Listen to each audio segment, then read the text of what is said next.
আসন্ন ত্রয়োদশ জাতীয় সংসদ নির্বাচনকে সামনে রেখে 11 দলীয় জোটের ভেতরে আসন বণ্টন নিয়ে জল্পনা কল্পনার অবসান হতে যাচ্ছে।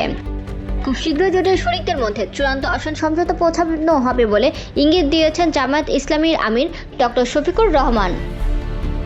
ইউরোপীয় ইউনিয়নের প্রতিনিধি দলের সঙ্গে বৈঠক শেষে সাংবাদিকের ব্রিফিংয়ে তিনি জানান, শীঘ্রই 11 দলীয় জোটের আসন সমঝোতা চূড়ান্ত হতে পারে। তার এই বক্তব্যের পরপরই রাজনৈতিক আঙ্গনে জোটের সম্ভাব্য আসন ভাগাভাগি নিয়ে আলোচনা তুঙ্গে ওঠে।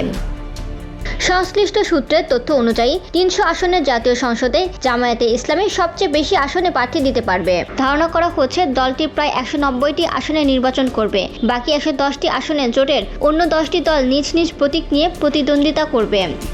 একটি গণমাধ্যমের খবরে বলা হয়েছে, জামায়াত নেতৃত্বাধীন এই জোটের অন্যতম বড় শরিক ইসলামী আন্দোলন বাংলাদেশ প্রায় 40টি আসনে প্রার্থী দিতে পারে।